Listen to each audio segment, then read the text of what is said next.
Balita raw na ang nangungunang babaeng estudyante sa batch, si Andrea Santos, ay sobrang ganda. 3 araw pa lang mula nang magsimula ang klase. Nawalan na siya ng ilang pares ng medyas. Ang mga mata ng mga lalaking estudyante ay parang mga lobo.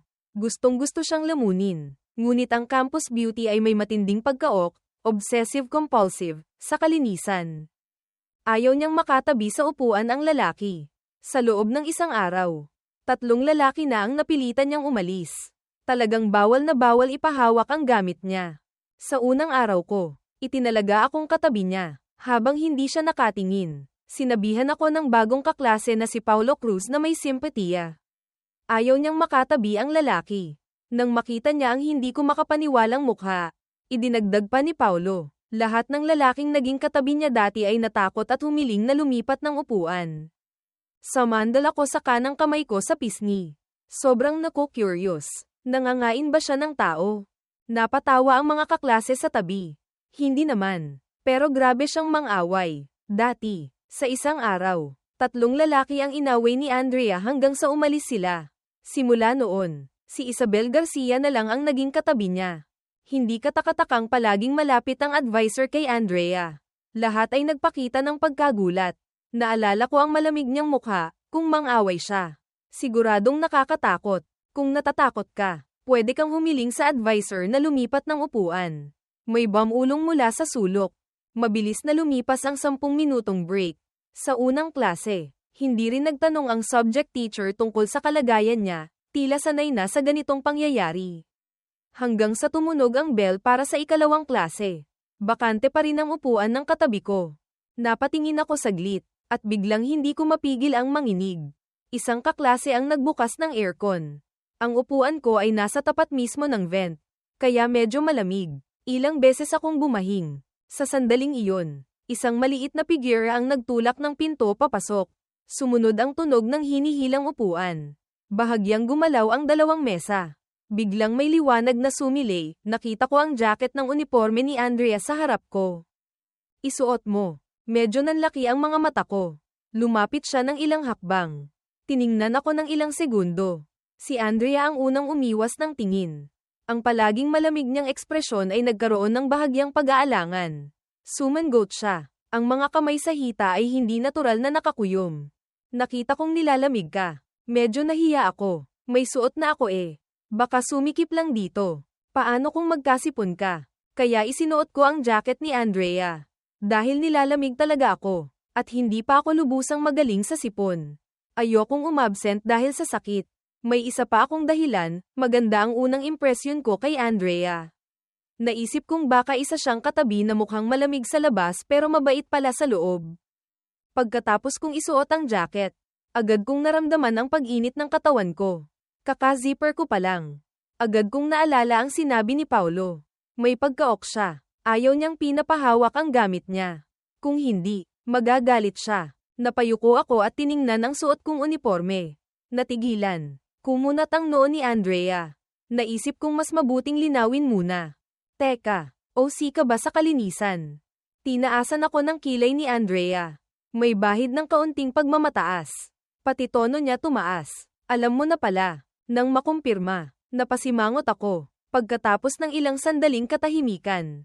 Sa pagitan ng mamatay sa ginaw at mapag-alitan. Pinili ko ang huli. Seryoso kong sinabi. Mag-iingat ako sa pagsusuot nito. Sisikaping hindi madumihan. Lalaban ko pag-uwi ko mamayang gabi bago isauli sa'yo. Natigilan si Andrea sandali. Pinagmasdan ang maingat kong itsura. Sumagot siya. Hindi na kailangan. Akala ko nagkamali ako ng dinig. Anong sabi mo? Hindi kailangan mag-ingat. Isuot mo lang kahit paano. Medyo mild lang naman ang pagkaok ko. Ganoon pala. Nakahinga ako ng maluwag. Tumango ng may kasiyahan. Sige. Ang uniforme ay may bahagyang amoy ng dalagita. Mabango. Pumasok ang guro namin sa English na naka-low heels. Dahan-dahan. Inilapag niya ang libro sa mesa. At ngumiti ng bahagya sa mga estudyante. Nagsimula na ang klase. Wala pang 10 minuto ang klase.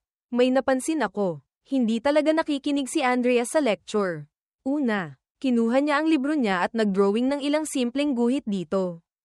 Pagkatapos ay tumingin sa labas ng bintana. Malayo ang tingin. Tila lumilipad ang isip. Sumunod, binuklat niya ang ilang pahina ng libro at yumuko sa mesa para matulog. Ang guro sa English ay karaniwang sumasaway at nagpe-penalize sa mga estudyanteng hindi nakikinig. Pero kay Andrea, parang walang nakikita. Gulat na gulat ako. Ito ba ang namumuna sa batch? Hanggang matapos ang klase, tulog pa rin siya. Sa oras ng recess, ang mga babae ay nagkukumpulan para mag-usap. Habang ang mga lalaki ay grupo-grupo ring nag-uusap tungkol sa mga gamit sa laro o naghahagis ng bola sa ere. Ang ingay. Pero parang hindi naapektuhan ang tulog ni Andrea. Pumasok si Isabel Garcia na humuhuni pa. Nang makita ako, bigla siyang sumigaw. Nako, bagong kaklase. Bakit mo suot ang damit ni Andrea? Umalingaw-ngaw ang sigaw niya sa buong klase. Muli, naging sentro ako ng atensyon nang hindi ko alam kung bakit. Parang sisubog na si Isabel. Hindi ka ba natatakot? Isang tingin lang niya. Alam na niyang kay Andrea ang damit. May dalawang mantsa ng tinta doon na hindi matanggal-tanggal. Mula sa hiniram niyang ballpen kay Andrea dati na tumagas. Hindi ko maintindihan. Medyo nahihiya pero namumula ang mukha ko. Pero ito ay damit ni Andrea. Sumali na rin si Paulo Cruz. Nagkagulo na. Mabilis na pinutol ang sasabihin ko. Sinabi ko na sayo, di ba? Ayaw niyang ginagamit ng iba ang gamit niya. Malakas na sabi ni Isabel. Minsan nahihiya, minsan galit na galit. Bagong kaklase. Hindi mo pa ba huhuberin yan? Habarin. Habarin. Malamig na tunog ng boses ni Andrea ang narinig. Nagulat si Isabel. Bakit ang lakas ng boses mo? Maniwala ka. Tatakpan ko bibig mo ngayon. Napalingon ako sa babaeng nakayuko sa mesa. Dahan-daang umupo ng tuwid. Sumandal sa upuan. Bahagya niyang iniangat ang ulo. Lumitaw ang napakagandang mukha niya. Dahan-dahan niyang iminulat ang mga mata. May bakas pa ng pagod at antok. Mali ako, Andrea. Nakaramdam ng sama ng loob si Isabel. Agad akong itinuro para isumbong. Siya yung bagong kaklase. Suot niya ang jacket mo. Galit na sabi ni Andrea. Ngayon lang to. Natigilan ang mga kaklase sa paligid. Sobrang gulat. Si Andrea. Nagagalit din pala. Nang makita ang gulat at litong mukha ni Isabel. Mahinahon akong nagpaliwanag. Nakita niyang nilalamig ako kaya pinahiram niya ako. Kaklipat ko lang. Kapag suot ko ang uniforme, hindi na nila mapapansin. Bulong ni Paulo Cruz na hindi makapaniwala. Mahinang tinanong si Andrea. Ikaw ba ang nagbigay sa bagong kaklase? Ni hindi man lang tinaas ni Andrea ang talukap ng mata. Parang naiinis pa rin dahil kagigising lang. Walang pasensya sa pagsasalita. May problema ka. Agad na wala ang ngiti ni Paulo. Ang sagot na iyon ay parang kumpirmasyon na. Lahat ng mata ay puno ng pagkamangha. Nakatitig sa akin at kay Andrea. Nag-aabang ng chismis. Si Andrea na OC sa kalinisan. Kusang nagpahiram ng damit sa bagong kaklase. Nasaksihan lang namin ang kasaysayan. Hindi ko inaasahang magiging ganito ang resulta ng pagpapaliwanag ko. Lalong tumindi ang tingin ng mga tao. Parang gusto nila akong basahin. Tinitingnan habang nagbubulungan. Malamig na sabi ni Andrea. Tapos na ba kayong tumingin? Isang salita lang. Agad na tumalikod ang lahat. Mabilis na tumahimik ang silid. Talagang astig ang dating ng isang top student. Nang magtama ang mga mata namin. Kinontrol ng bida ang sitwasyon. Kalmadong tumayo at lumabas sa likod. Gulat na gulat pa rin ang mukha ni Isabel. Ang mga matay nanlalabo. Sinundan ang likod ni Andrea. Andrea, Andrea, hintayin mo ako. Pagkaalis ni Andrea, unti-unting bumalik ang ingay sa klase. Lumapit si Paulo Cruz sa upuan ko. Sama ka sa tindahan. Ngumiti ulit siya. Wala akong dahilan para tumanggi. Dahil bukod kay Andrea, siya ang unang nagpakilalang kakampi ko. Habang papunta sa tindahan, nagtanong si Paulo, Miguel, anong negosyo ng pamilya mo? Saka saan ka nag-aral dati? Dahil sikat ang experimental high school. Karamihan ng estudyante dito ay may kaya sa buhay. Kaya sa unang pagkikita, tinitingnan muna ang background. Malabong sagot ko, sa pagkain. Dati sa high school number 11. Tumango-tango si Paulo. Lumabas kami ng building. Hindi kalayuan ang maliit na tindahan. Nagpalit ulit siya ng topic. Matagal mo na bang kilala si Andrea? Kalmadong sagot ko. Hindi naman tungkol sa pera. Dati kasi, sa Taintan ako nakatira. Pagbalik namin sa klase, Sakto namang tumunog ang bell para sa susunod na klase. Nagmamadali akong bumalik sa upuan ko. Nakayuko akong naglalaro sa cellphone. Narinig ko ang ingay sa tabi ko. Kumilos ng kakaiba, hanggang sa makita niya akong umupo mula sa gilid ng mata niya. Tumingala siya ng may atensyon. Nagliwanag ang mga mata sa sorpresa. Nagliwanag ang mga mata ni Andrea.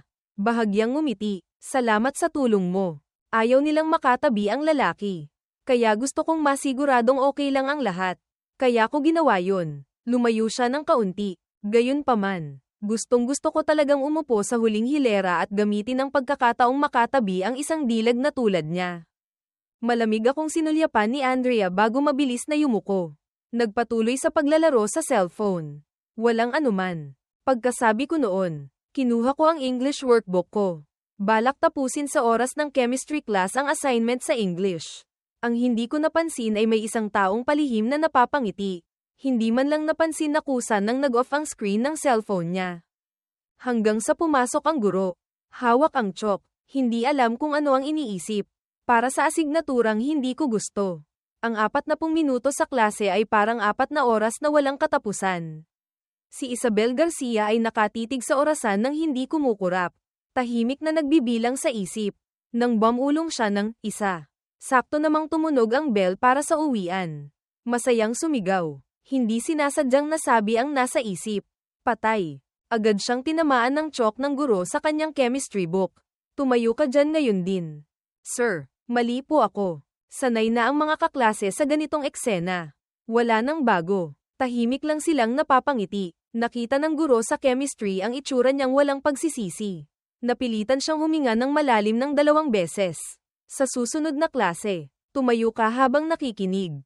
Pagkatapos ng klase, tumakbo si Isabel papunta kay Andrea matapos mapag-alitan. Grabe, hindi ko alam anong nangyari. Ang lakas pa ng sigaw ko. Aasa rin na naman ako ng 2 araw. Pasimpleng sumulyap sa akin si Andrea.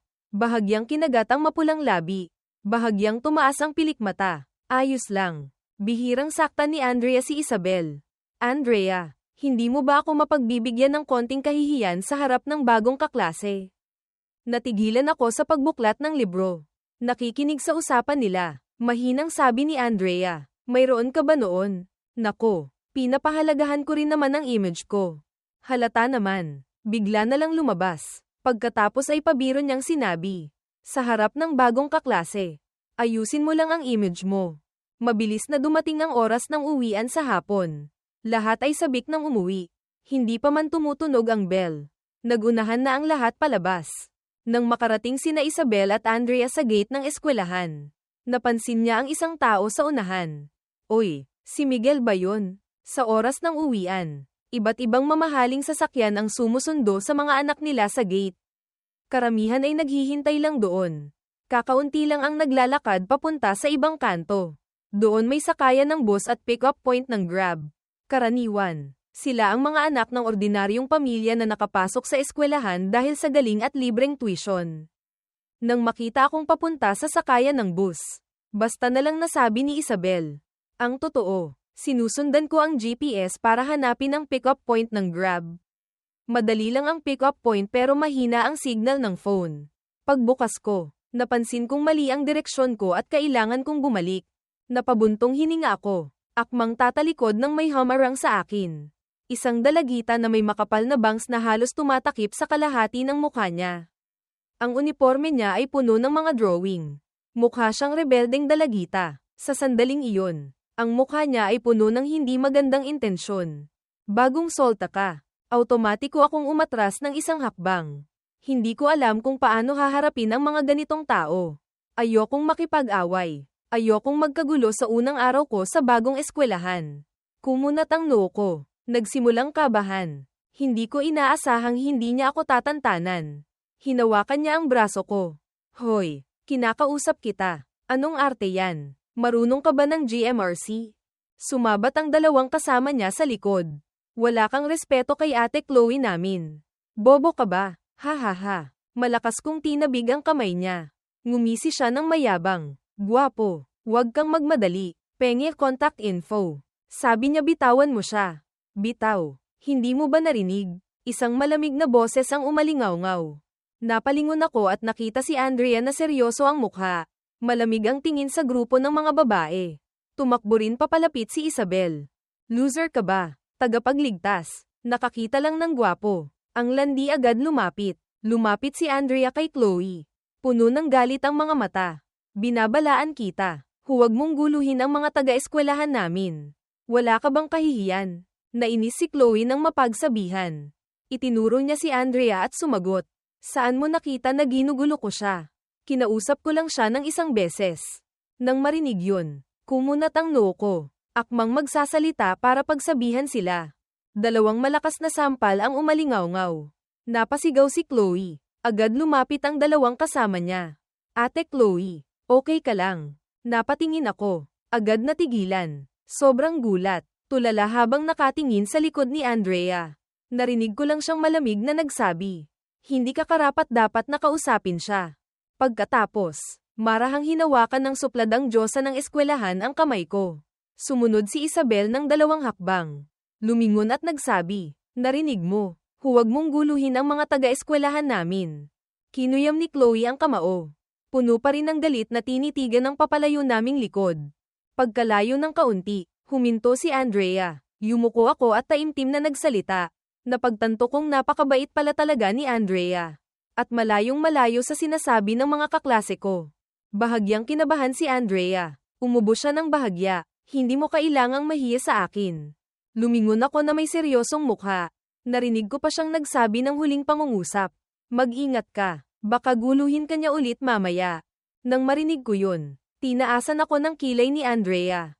Dahan-daang ngumisi. Tinukso ako. Nag-aalala ka ba para sa akin? Hindi ko alam kung paano sasagot.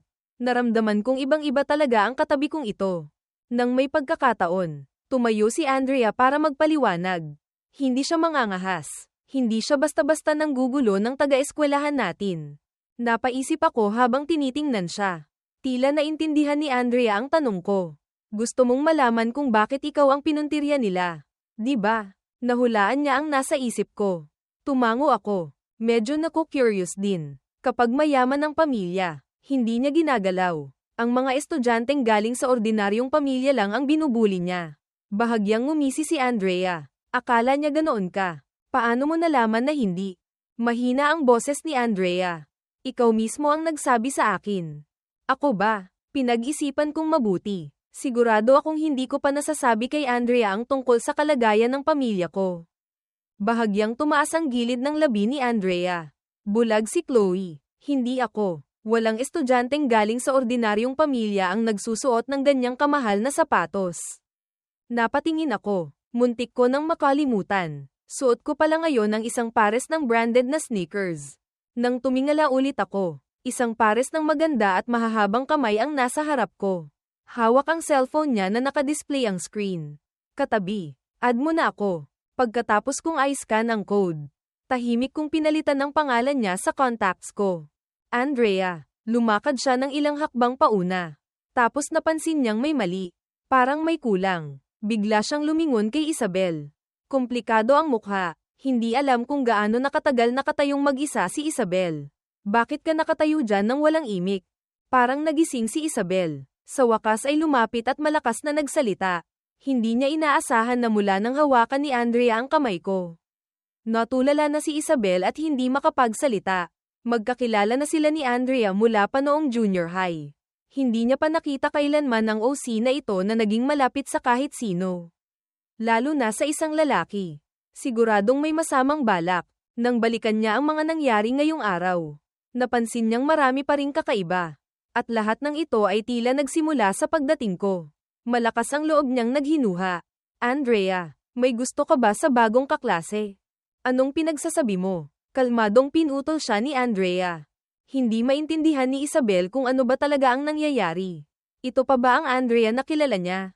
Pag-uwi ko sa bahay, ang tatay ko, si Mang Ben, ay may kayakap na isang babaeng mukhang kaakit-akit habang nagbabasa ng magazine sa sala. Nang marinig ang ingay, lumingon si tatay at nagtanong. Nakauwi ka na? Nagpalit ako ng sapatos at pumasok sa bahay. Nakita ko ang babae na parang nakaharap sa akin. Tinawag ko siyang, tita. Mahinang sumagot ang babae bago bumalik sa pagbabasa ng magazine. Nagtanong si tatay nang may pag-aalala. Kumusta ang unang araw mo sa eskwela? Okay naman po, mabait ang mga guro at kaklase. Aray, napasigaw ang babae sa tabi niya. Nagmamadaling nagtanong si tatay. Parang hindi maganda ang pakiramdam ng tiyan ko. Gusto ko munang magpahinga sa kwarto. Nanahimik ako rito. Isinara ko ang pinto. Medyo maingay sa sala. Ininit ko ang natirang pagkain sa mesa. Tahimik na kumain mag-isa. Noong 4 na taong gulang ako. Naghiwalay ang mga magulang ko. Mabilis silang nag-asawa ng iba. Napagdesisyonan ng korte na sa tatay ako mapunta. Sumama ako sa kanya lumipat dito. Isinama niya si tita at ang anak ni tita na tumira kasama namin. At siya na ang nag-asikaso ng paglipat ko ng eskwelahan. Pagkatapos kong maghugas ng pinggan, binuksan ko ang ref. Kumuha ng isang lata ng Coke. Isang lagok ng Coke kasabay ng malaking kagat sa hamburger.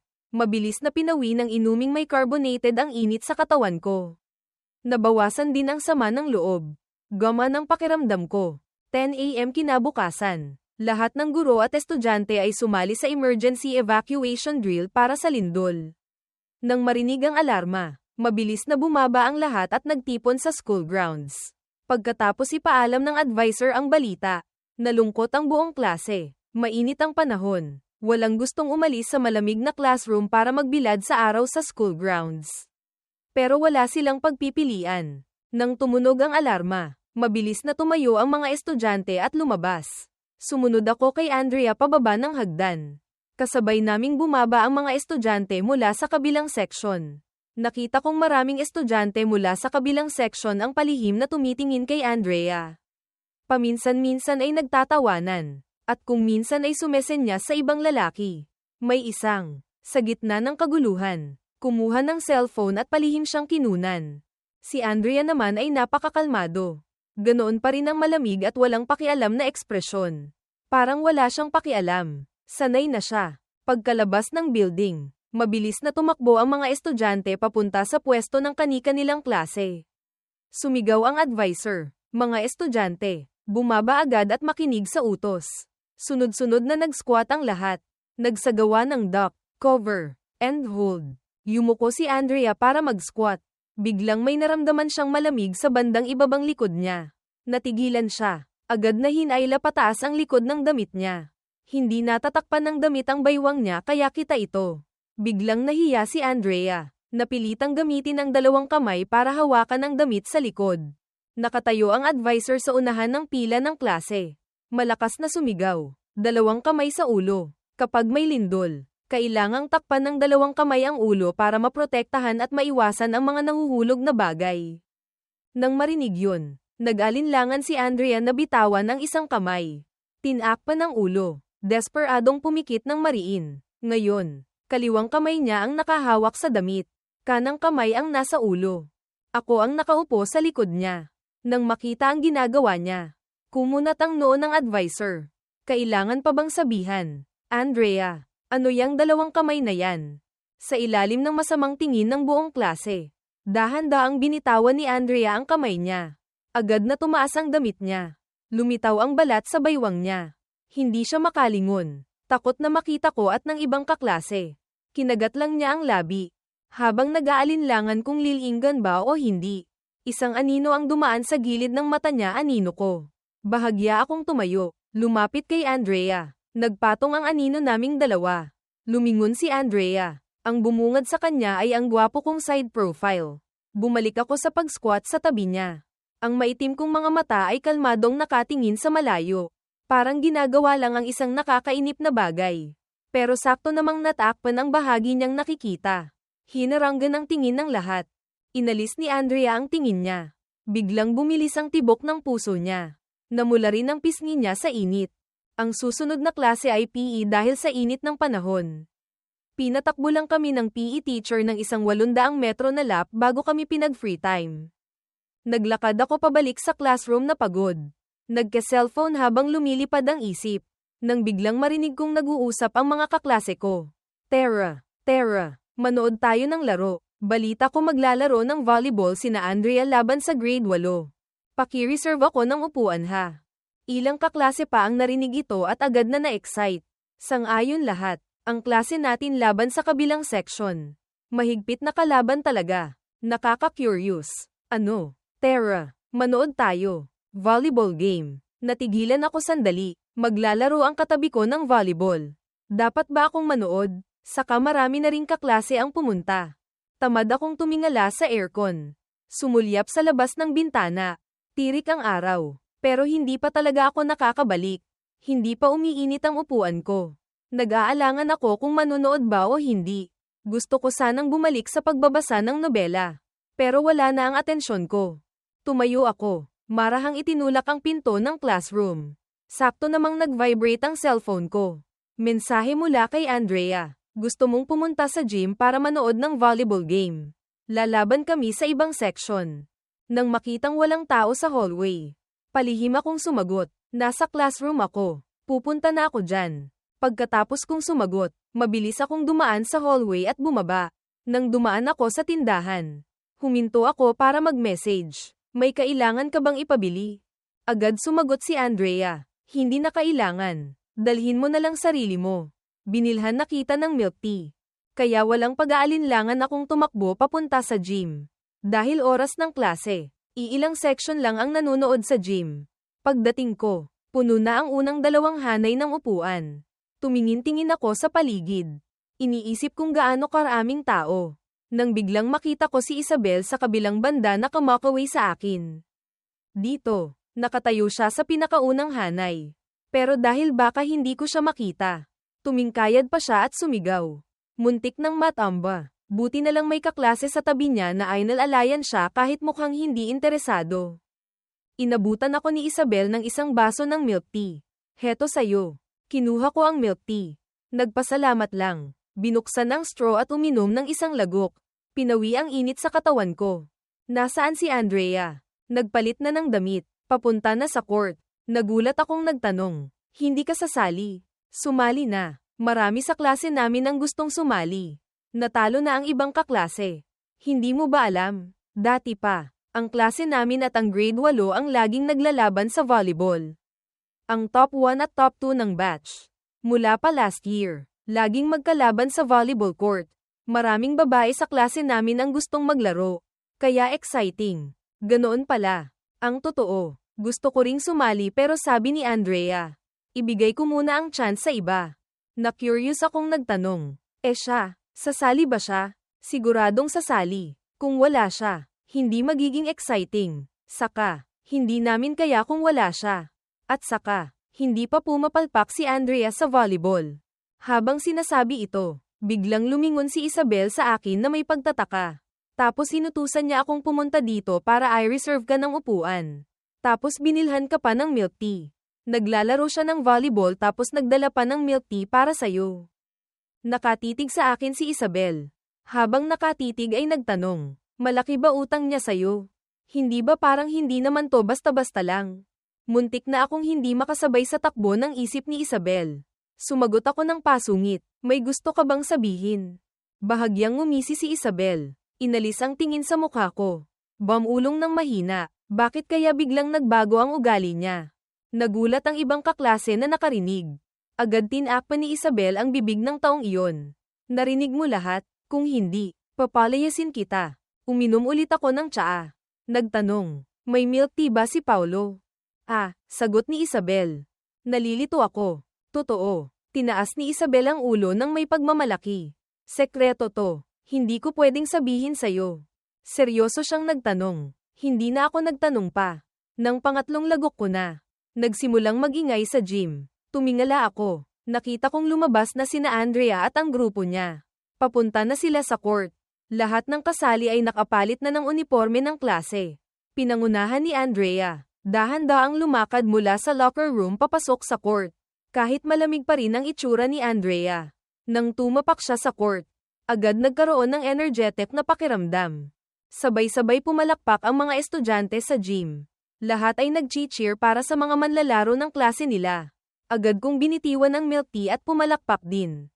Nakatitig ng hindi kumukurap habang pumapasok si Andrea. Hanggang sa lumingon siya. Nagtama ang tingin namin. Nahuli siya ng kalahating hakbang. Hindi alam ng mga kaklase sa likod niya. Marahan siyang itinulak. Nagulat si Andrea. Napilitang alisin ang tingin at pumunta sa gitna ng court. Nang ito ang referee, nagsimula na ang friendly match sa pagitan ng dalawang klase. Sa gitna ng hiyawan ng mga kaklase, sunod-sunod na nakapunto si Andrea. Pinatunayan ang unang sinabi ni Isabel. Kung wala siya, kalahati ang tsansang manalo ng klase namin. Sakto sa sinabi niya, lumingon si Andrea mula sa court. Mayabang na sabi ni Isabel. Kita mo, may mali ba sa sinabi ko? Sinulyapan ako ni Andrea sa tabi. Humihingal. Sumenyas ng timeout. Lumingon sa referee at malakas na nagsabi. Palette player. Lalabas ako. Agad natigilan si Isabel. Ano na naman kaya ang gagawin ni Andrea? Diretsyong lumakad si Andrea papunta sa direksyon namin. Nakaupo pa rin si Isabel sa upuan. Hindi makapaniwala sa narinig. Natulala at napahinga ng malakas. Sabi ni Andrea. Anong tinutulala mo dyan? Tulalang tumayo si Isabel. Pinanood si Andrea na umupo sa pwesto niya sa audience. Hindi ka ba nasaktan? Maraming estudyante ang nakatingin sa direksyon namin. Lumapit din ang ilang teammate niya mula sa court para magtanong. Bahagyang tumingala si Andrea. Sinulyapan ang mga nag-aalalang tingin. Saka lumingon kay Isabel at sumagot. Pagod na ako. Ikaw na pumasok. Nang marinig yun, medyo nakahinga ng maluwag si Isabel. Tumalikod at tumakbo papasok sa volleyball court. Napansin kong unti-unting pinagpapawisan si Andrea. Nakatingin ako sa kanya habang bahagyang nakatingala. Elegante siyang uminom ng mineral water. Nag-aalala akong nagtanong, pagod ka na ba talaga?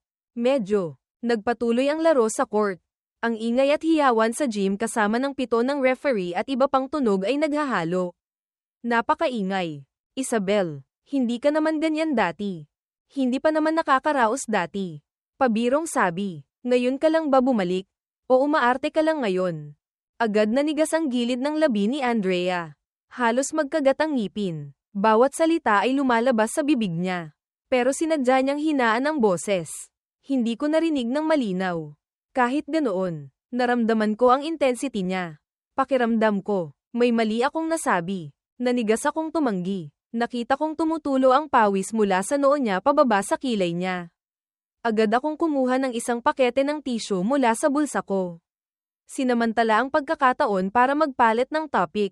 Gusto mong panasan. Buti na lang pinagbigyan pa ako ni Andrea. Oo siya at kinuha ang tissue. Kumuha ng isang piraso at pinunasan ng pawis pero malamig pa rin ang mukha niya. Palihim akong tumingin sa paligid. Parang may punto ang sinabi ko. Sumulyap ako. Nakatingin siya diretso sa court na walang ekspresyon. Pero malamig ang mga mata niya. Parang hindi nanunood ng laro. Naisip kong humingi ng tawad. Nakita kong tumayo si Andrea. Lumakad papunta sa isang kaklase sa court. Bago umalis ay may binulong siya na kaming dalawa lang ang nakarinig. Ang iba ay likod lang niya ang nakikita. Hindi ba pagod si Andrea? Tapos bumalik ulit siya sa court. Hindi ko alam kung nagkaintindihan sila ni Isabel. Pagkabalik niya sa court, mas gumaling pa ang laro ni Andrea kaysa kanina. Si Isabel ang nagseset sa harap. Si Andrea sa likod. Napakaganda ng teamwork nilang tatlo. Nakapunto sila. Habang nangyayari yun, may umupo sa tabi kong upuan. Nakangiting nagtanong, ikaw ba si? Parang nakita kitang bumalik na sa classroom. Malabong sabi ko, gusto ko lang manood. Ayokong may mangyari sa kanya. Sana sinabi mo agad sa akin. Nai-reserve kita ng upuan. Hindi mo na kailangang abalahin ang iba. Sinabayan ko siya sa paglakad. Ngumiti at nagsabi, 4. Hindi sapat ang oras ng isang PE class para tapusin ang isang laro. Sa oras ng recess, nagpatuloy pa rin ang laro. Hanggang sa tumunog ang bell para sa susunod na klase. Saka lang sila bumalik sa building ng may panghihinayang. Maliban sa akin at kay Andrea. Isa sa amin ay hindi kailangang mag-ker. Ang isa naman ay sobrang uhaw at bumili ng inumin. Paglabas ko ng gym, nagkataong nasalubong ko sina Andrea at Isabel na kabibili lang ng inumin. Sakto namang tumunog ang bell para sa klase. Marami pang estudyante ang mabagal na naglalakad sa first floor. Naipit kami sa hagdan. Kaming tatlo ang nasa huli ng pila. Hindi ko alam kung kailan lumitaw ang advisor sa kabilang dulo ng building. Biglang sumigaw, hindi pa ba kayo bibilis? Ang babagal maglakad, kung sino ang huling bumalik sa klase. Pagkatapos ng klase, tatakbo ng 30 laps sa field. Hindi pa tapos ang tatlong pangungusap niya. Nagtakbuhan na ang lahat pataas. Ako, na nasa huli ng pila, ay nagmamadaling sinabi kina Andrea. Bilis, at sumunod na rin sa pag-akyat. Gustong habulin ni Isabel ang mga yapak namin. 2 hakbang pa lang nang marinig niyang tinawag siya ni Andrea. Natanggal ang sintas ng sapatos mo. Agad natigilan si Isabel. Yumuko para tingnan. Wala naman. Andrea, anong gusto mo? Nalilito siyang lumingon at napansing nakaakyat na ako sa unahan. Sa loob lang ng 2 pangungusap, sina Andrea at Isabel ang naging nasa huli. Walang magawang sabi ni Isabel. Mukhang tayo ang mapaparusahan ngayon. Dahan-daang lumakad si Andrea pauna. Hanggang sa makita niyang nakaakyat na ako. Saka lang siya nagsalita, huwag kang mag-alala. Ako ang huling papasok. Okay lang yan. Sigurado namang hindi ka paparusahan ng advisor. Nakatayo ang advisor sa pinto ng classroom. Tinitingnan ng bawat isa na pumapasok. Tama nga ang sinabi ni Isabel. Nang makita ng advisor na silang dalawa ang huling pumasok, umirap lang ito ng hindi masaya at hindi na binanggit ulit ang tungkol sa pagtakbo. Ang klase na ito ay chemistry. Ang guro sa chemistry ay isang veteranong malapit ng magretiro. Inilapag niya ang thermal mug sa mesa. Ulong. Ngayong klase, magsasagot muna tayo ng workbook. Kunin niyo na at buksan. Nakalimutan kong dalhin. Lumakad siya papunta sa unang hanay. Kinatok ang mesa ng katabi ko. Pahiram ng libro mo. Maki-share ka na lang sa katabi mo. Ang estudyanteng hiniraman ng libro ay nanigas.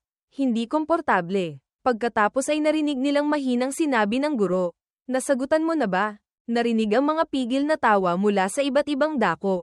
Kasi hindi ko pa rin tapos. 3 multiple choice questions pa lang ang nasagutan. Mabilis kong sinulyapan ang mesa ni Andrea. Walang kahit anong sulat ang workbook niya. Dito na ako tuluyang nalito. Nagsimulang mag-lecture ang guro sa chemistry. Ang unang tanong ay bonus question. Ang sagot ay C, hindi ko na ito uulitin. Ang pangalawa at pangatlong tanong ay parehong B, bonus questions din ito. Nasa libro ang mga sagot. Nakita kong A ang sinulat ko sa pangalawang tanong. Agad na wala ang ngiti sa mukha ko. Nagpatuloy ang guro. Sa pang-apat na tanong. Anong sagot? Iilan lang ang sumagot mula sa baba. Random na nagsabi ang guro. Ikaw, subukan mong sagutin. Nang marinig yun, sinulyapan ko ang blanko kong pang-5 tanong. Tinitigan ko ito. Dahan-daang tumingala. Nagtama ang tingin namin ng guro. Kinabahan ako. Itinaas ng guro ang daliri. Sige. Pumili ka na lang. Nagmamadali akong yumuko at binasa ulit ang tanong. Hinahanap kung aling sagot ang mukhang mas tama. Parang itsura ng tamang sagot. Sir, biglang nagtaas ng kamay si Andrea. Sabay-sabay lumingon ang lahat. Natigilan ako. Nakita ko ang katabi ko. Si Andrea, na mataas ang kamay at mahinang nagsabi. Ang sagot po ay D. Sige, ibaba mo na ang kamay mo. Hindi nagalit ang guro kahit naantala siya. Bihira siyang ngumiti sa paborito niyang estudyante. Tiningnan ko ulit ang workbook ni Andrea. Walang sagot ni isa. Kahit ang mga tanong nakakasabi lang ng guro. Naisulat na niya ang tamang sagot. Pero kanina lang siya. Napanguso ako. Medyo na-discourage. Yun pala. Tapos na niyang sagutan lahat noon pa. Hindi pala basta-basta lang sumagot. Buti na lang may ganitong henyo na sumagip. Kung hindi, 70% siguradong ako ang tatawagin. Tinapak ko ang ulo ko gamit ang ballpen. Tahimik na isinulat ang D sa blanko kong sagot. Pagkatapos ay lumingon ako at nakita si Andrea na nakapatong ang kamay sa mesa. Nakasandal ang baba sa kamay niya. Nang lumingon ako, parang nagkataon lang siyang tumingin sa hallway. Nagkukunwaring walang nangyari. Kalmado. Parang ang pagtaas niya ng kamay para sumagot ay isang bagay lang na ginawa niya dahil nababagot siya. Oras ng tanghalian. Ang mga estudyanteng nakatira sa dormitoryo ay uuwi para magpahinga. Ang mga day student ay naiiwan sa classroom para magpahinga. Ito ang pinakatahimik na oras sa eskwelahan sa araw. Sa loob ng classroom, bukod sa paminsan-minsang yabag, tanging ang tunog lang ng aircon ang maririnig. Nakayuko ako sa mesa pero hindi maganda ang tulog ko. Parang ang bigat ng talukap ng mata ko. Nahirapan akong imulat ang mga mata ko. Pakiramdam ko ang tagal kong natulog. Sabi ng orasan sa pader. 15 minuto pa lang pala akong tulog. Inaantok akong tumayo. Gustong pumunta sa CR para maghilamos at magising. Hindi ko inaasahang paghakbang ko pa lang. Nagsimula nang lumabo ang paningin ko. Sinubukan kong tumayo ng tuwid. Pero nawalan ng kontrol ang buong katawan ko. Tumagilid ito nang hindi ko mapigilan. May humawak sa braso ko. Umikot ang paningin ko. Narinig ko ang boses ni Andrea. Isang vlog. Pagkaraan ng ilang sandali, sa wakas ay lumino na ang paningin ko. Yun pala, nawalan ako ng balanse. Malakas na bumagsak sa sahig. Si Andrea na sumalo sa akin ay napasama sa pagbagsak. Buti na lang sa ibabaw ko siya bumagsak. Andrea, okay ka lang? Nagmamadali akong nagtanong. Nasaktan ka ba sa pagbagsak? Nakatitig siya sa akin. Seryoso siyang tumingin. Walang sinabi. Ganoon katahimik. May narinig akong ingay. Malakas na sabi ng isang kaklase sa likod. Lumingon ako sa likod. Walang natutulog sa mga kaklase ko. Lahat sila ay nakatayo. Nakatingin sa akin na may mapanuksong tingin. Bigla akong nahiya. Tapos napagtanto kong masyadong malapit ang posisyon namin ni Andrea. Nakayakap pa rin siya sa akin ng mahigpit. Ayaw bumitaw. Akmang aalisin ko na sana ang kamay niya. Akmang sasabihin kay Andrea na bumitaw muna. Pero inulit ng kaklaseng iyon ng malakas. Sabi niya hindi daw. Ang mga mausisang tingin kasama ng tawanan ay pumalibot sa akin ng hindi komportable. Halos hindi ako makahinga sa kakatitig nila. Pagkatapos ay isang malakas na pakiramdam ng pagkawala ng gravity ang dumating. Nawalan ng kontrol ang buong katawan ko. Bigla akong napamulat at huminga ng malalim. Pagkaraan ng ilang sandali, napansin kong nakaupo ako sa upuan. Sobrang bilis ng tibok ng puso ko. Ang eksena kanina sa alaala ko ay malabo. Panaginip lang pala. Uminom ako ng tubig. Iniisip, ano ba tong panaginip na to? Tulog pa rin ang katabi kong si Andrea. Nakapatong ang ulo niya sa braso niya. Tahimik siyang nakahiga. Umiling ako. Naalala ang panaginip na yakap ako ni Andrea ng mahigpit. Nanaginip din kaya siya. Pero hindi ko maitatanggi. Habang tinitingnan ko si Andrea. Lalo siyang gumaganda. Matangos ang ilong. Malinis at makinis ang balat. Perpekto ang mga features ng mukha. Commendat ako. Biglang nakita ko ang sarili ko sa itim niyang mga mata. Malinaw na nakikita ang tulala kong itsura. Ang nanlalabong mga mata ng dalagita ay may bahid pa ng antok kasama ng isang malinaw na ngiti. Pagkatapos mahuli, talagang bumilis ang tibok ng puso ko sa kaba. Hindi nakalayuan ang pagitan naming dalawa ngayon. Halos katulad na sa panaginip ko kanina. Agad akong umupo ng tuwid. Ngayon, sigurado na akong kasalukuyan ito. Anong ginagawa mo? Tumayo si Andrea at mahinang nagtanong. Kinakamot ko ang ulo ko. Nagkunwaring kagigising lang. Gising na ako. Alam ko. Tumingin ka sa akin. Tiningnan ako ni Andrea na may ngiti sa mata. Nung nagising ka, umuga ang buong mesa. Agad akong nawalan ng masabi. Hindi alam kung ano ang sasabihin. Medyo nahiya. Tinatatanong kita. Bakit ka nagkukunwari? Dahil takot na maistorbo ang ibang kaklaseng natutulog. Sinadya ni Andrea na hinaan ang boses. May kasamang tamis at pang-akit. Dahil huminga ako ng malalim. Kasi ang ganda mo. Paano ko naman aaminin na nabighani ako? Sa sobrang taranta, wala akong ibang maisip kundi. Gusto ko lang sanang itanong kung anong brand ng face mask ang madalas mong gamitin. Bahagyang natawa si Andrea. May pagka-wild ang ngiti sa labi. Namula ang tenga niya. Pagkatapos ay lumingon siya at lumapit sa akin. Ulong. Madalas akong gumamit ng sunlight na face mask. Ibinulong niya ito sa tenga ko. Ang malapit na distansyang iyon ay nagpabilis ng tibok ng puso ko. Tahimik na namula ang tenga ko. Tanghali pa lang naman. Ang ibang kaklase ay nakayuko at natutulog. Hindi na kami makapagsalita. Dahan-dahan akong tumayo. Kinuha ko ang cellphone ko. Binuksan ang front camera. Tama nga, medyo namumula ang mukha ko. Na-backfire ba ako? Ang ikalawang klase sa hapon ay computer class. Nang matapos ang unang klase, ilang kaklase na ang hindi makapaghintay at nauna nang pumunta para kumuha ng pwesto. Gusto ko yung malapit sa aircon ngayon. Hintayin niyo ako. Gusto ko pa rin yung pwesto ko dati. Sunod-sunod na pumasok ang lahat sa computer lab. Hindi ako nagmamadali. Tinapos ko muna ang assignment na binigay. Nakita ko ni Isabel sa ganitong kalagayan. Hindi napigil ang sabihin. Ang sipag mo pala. Nang marinig ko ang boses niya, huminto ako sa pagsusulat. Hindi rin ako tumingala. Ayoko lang mag-uwi ng assignment. Ngumiti si Isabel. Lumingon at tinawag si Andrea. Tara na sa computer lab. habang nakayuko at naglalaro sa cellphone. Tumigil si Andrea sa ginagawa. Sumang-ayon din ng nakayuko. Napatingin si Isabel sa mesa namin na medyo dismayado. Pwede bang tumingin kayo sa akin habang kinakausap ko kayo? Sakto namang natapos ko ang huling pangungusap. Isinara ko ang workbook, inilapag ito, tiniklop, at yumuko para magtanong. Saan ang computer lab? Sa kabilang building. 5th floor. Kaliwa. Unang pinto. Pagkasabi niya noon, nakita ni Isabel na pinatay ni Andrea ang screen ng cellphone. Tumingin sa akin. Tumayo ako. Bahagyang yumuko kay Isabel. Nag-iisip kung paano pumunta sa computer lab. Nang makita ito, pamitik si Isabel. Sakto namang tumayo si Andrea.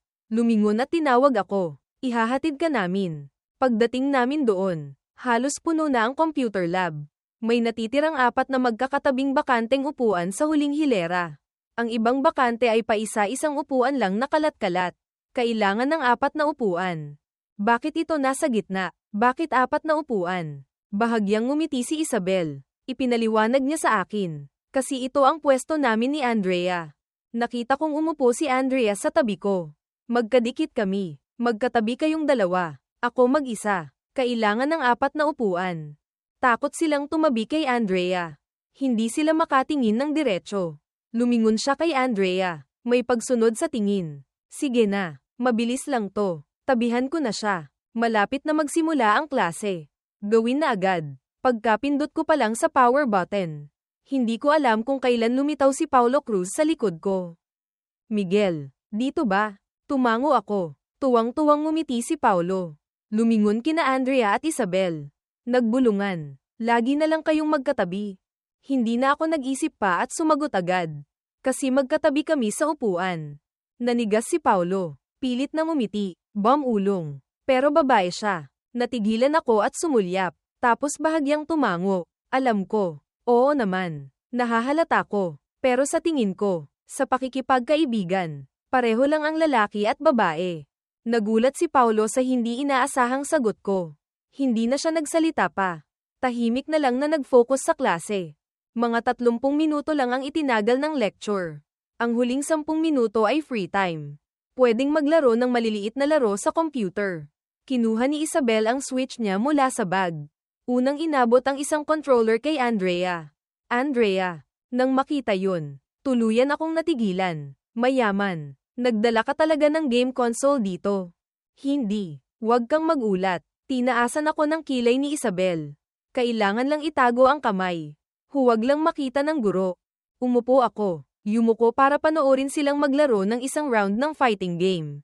Nang magsimula ang pangalawang round, inabot ni Andrea ang controller sa akin. Gusto mong subukan? Ako ba to? Tinuturo mo ako. Hinikayat ako ni Isabel. Sige na. Hindi kita pagbibigyan. Siguradong makakabawi ako ng kumpiyansa sa sarili. Masigla kong kinuha ito. Tiningnan ako ni Andrea at nagtanong. Marunong ka ba? May interaction kami dati. Nang tingnan ako, biglang nakaramdam ng kompetisyon si Isabel. Inihagis niya ang controller kay Andrea. Ikaw na. Tinaasan siya ng kilay ni Andrea. Pagbibigyan kita. Ang buong interaksyon ay nakita ni Paulo. Hindi maganda ang pakiramdam niya. Ngumiti siya at nagsabi, Miguel, gusto ko ring maglaro. Pwede bang subukan ko muna? Napilitan akong ibigay sa kanya. Sa sumunod na segundo, inihagis ni Andrea pabalik ang controller kay Isabel. Nagmamadaling tumayo at umalis. Teka, Andrea, hintayin mo ako. Nagmamadaling itinago ni Isabel ang game console. Sa campus, sa susunod magdadala ako ng mas marami para makapaglaro ka kasama si Andrea. Sige, hindi ko alam kung papayag siyang gamitin mo. Pagkatapos ng klase sa hapon, suot ang backpack, inalala ko ang daan papunta sa pansamantalang parking spot. Ang pick-up point mula sa gate ng eskwelahan. Kakabalik ko pa lang sa daan nang makita ko ang isang lalaking estudyante na papalapit sa akin. Nakasuot siya ng uniforme ng eskwelahan. Hindi maganda ang itsura ng mukha. Ikaw si Miguel. Tiningnan ko siya. Mukhang napakamayabang. May kailangan ka. Nginisya niya ako. Nakapamayaiwang. May gusto ka ba kay Andrea? Ano ba tong tanong na to? Kung hindi ko lang medyo namumukhaan ang estudyanteng ito. Halos isipin kong may problema siya sa pag-iisip. Nang makitang hindi ako nagsasalita, medyo nainip ang lalaki. Ano to? Alam kong malapit ka sa kanya kamakailan. Hindi ko alam ang sasabihin. Anong pinagsasabi mo? Wala akong pakialam kung sino ang gusto mo. Kumuha ng card ang lalaki mula sa bulsa niya. Bigyan kita ng 50,000 pesos. Mula ngayon, lumayo ka kay Andrea. Kusa kang lumapit sa advisor para magpalipat ng upuan. Tiningnan ko ang bank card sa harap ko. Siguro isa siyang secret admirer ni Andrea. Tinitingnan ako bilang karibal. Nang maisip ko ito, ngumiti ako. Nanlaki ang mata ng lalaki. Sapat na ang 50,000 para makakain ka hanggang. Nginisyan ko siya. Kalmadong kumuha ng isang bank card mula sa backpack ko at iniabot sa harap niya. Itong ginoong mayaman. Bigyan kita ng 100,000 pesos.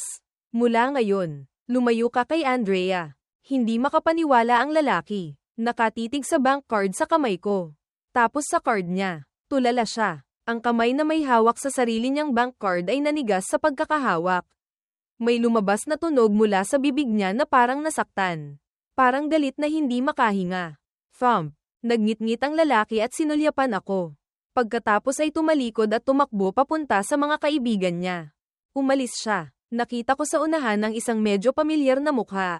Si Chloe. Nakikipag-usap siya sa isang lalaking estudyante. Akmang lalagpasan ko na sila. Nang papalapit na ako, narinig kong nagtatapat si Chloe. Bigyan mo ako ng chance. Pwede ba? Isang ngiti lang na walang interes ang isinagot. Medyo pamilyar ang boses ng lalaking iyon. Bigay mo na lang contact info mo. Sa pagkakataong ito, tiningnan ko ng mabuti. Ang lalaking ito ay ang gwapong kaklase ko. Si Ethan David. Parang nakita ko na ang eksenang ito dati. Medyo nagulat silang dalawa nang mapatingin sa akin. Sabi ni Chloe na may pagkainis. Ikaw na naman. Kumunat ang noo ko. Hindi nasiyahan na nagsabi. Linya ko yan. Bakit ka sumasabat? Ginugulo mo ang estudyante ng eskwelahan namin. Anong gulo? Kung ano-ano pinagsasabi. Tumingin si Chloe kay Ethan. Nagsalita agad. Gusto talaga kita. Nang marinig yun, muntik na akong mapabilog ang mata. Wala na talaga akong masabi. Kailangan ng taong mag-aayos sa manipis niyang pride. Tapos sinabi ko, gusto mo. Kinagat ni Chloe ang labi. Sa pagkakataong ito, bihira siyang mukhang nasasaktan. Huminga siya ng malalim at matuwid na nagsabi. Gusto ko lang yung hindi mo ako gusto. Lumakad si Ethan ng isang hakbang sa likod ko. Gustong lumayo kay Chloe. Nang makitang gustong hamarang ni Chloe, marahang sinulyapan siya ni Ethan. Sigurado ka bang gusto mo akong pigilan? Tahimik na ibinaba ni Chloe ang kamay niya at tumalikod na. Pagkalakad ng 20 metro, biglang ngumiti si Ethan. Hindi mo kailangang magpasalamat. Anong ginawa ko? Actually, sa unang araw pa lang, napansin na kita. Kasi medyo tahimik ka, pero matangkad ka at madalas mag-isa. Bakit ang daming ano? Bakit takot sa'yo si Chloe? Ngumiti siya, kasi may magtuturo sa kanya ng leksyon. Lunes ng umaga, suot ang backpack, umakyat ako ng hagdan. Pagdating ko sa floor ng classroom namin, akmang liliko na sa hallway. Isang anino ang lumitaw. Lumingon ako. Ilang kaklase ang naghahabulan palabas ng hagdanan. Natakpan ng anino na hinahanap ko. Nakita mo, sumunod din si Andrea sa tingin ko. Sumunod din siya sa akin. Tumayo sa harap ko. May hinahanap ka. Hindi ko alam kung saan galing. Si Isabel ay masiglang nag-alok. Walang tao sa building na ito na hindi ko kilala. Muntik na akong magulat sa paglitaw niya. Saan ka galing? Pagkatapos kong kumuha ng tubig. Dito na ako. Itinuro ni Isabel ang water dispenser sa gilid ng hallway. Kasama ko si Andrea. Nauna lang siya sa akin. Pareho silang may hawak na baso ng tubig. Para sa akin pala. Natigilan ako. Nagmamadaling lumapit para kunin ito. Salamat. Hinintay ko siyang makalapit bago kami sabay na pumasok sa classroom. Sinong hinahanap mo? Hindi ko rin alam kung sino siya. Siya yung nakasalubong ko pagkatapos ng klase kahapon. Tinaasan ako ng kilay ni Andrea. Nagbiro si Isabel ng kakaiba. Maganda. Inilapag ko ang baso. Pumasok sa classroom at inilapag ito. Pagkatapos kong mag-ayos, mukhang malaking bagay pala. Umupo si Isabel sa harap namin. Handang makipagtsismisan hanggang matapos. So naghahanap ka ng lalaki. Isang hindi mo kilala. Nang tanungin ako tungkol dito. Tumingala ako. Nakita kong bahagyang nagbago ang walang emosyong mukha ni Andrea. Tinaasan niya ako ng kilay na may pagdududa. Nagsimulang ma-excite si Isabel. Oh, mukhang may kinalaman kay Andrea. Tumango ako. Sa ilalim ng tingin nilang dalawa. Simpleng ikinwento ko ang nangyari. Pero itinago ko ang paglabas ko ng bank card. Sinabi ko lang na hinarang ako at binigyan ng pera. Nagulat silang lahat. Pagkatapos kong magkwento, natahimik sila sandali, tapos sabay silang nagtanong. Malamig na nagtanong si Andrea. Saan siya nagtatrabaho? Anong ginagawa niya? Anong pangalan niya? Nagtatanong si Isabel. Andrea, ganyan lang ba talaga halaga mo? Ilang libo lang. Nagkatinginan silang tatlo nang may pagtataka tapos bahagyang natawa. Ngumisi si Andrea habang nakatingin kay Isabel. Ilang libo lang. Nagbibiro lang ako. Tumawa si Isabel ng 2 beses. Tinanong ulit ako. So alam mo ba kung anong section siya? Grade siyam. Isang boses ng lalaki na kalmado ang narinig. Si Ethan David ay kalmadong pumasok mula sa likod na pinto. Tumingin diretso sa mata naming tatlo. Mahina akong nagpaliwanag. Napadaan lang ako. Nagulat si Isabel. Kung napadaan ka lang, edi dumaan ka na. Pero paano mo nalaman na grade siyam na yung sinasabi namin? Sabi ko. Napadaan lang ako kahapon kaya alam kong grade siyam siya. Pero hindi ko alam ang pangalan. Tumingin si Isabel kay Andrea. Kung ganoon, alam ko na kung sino.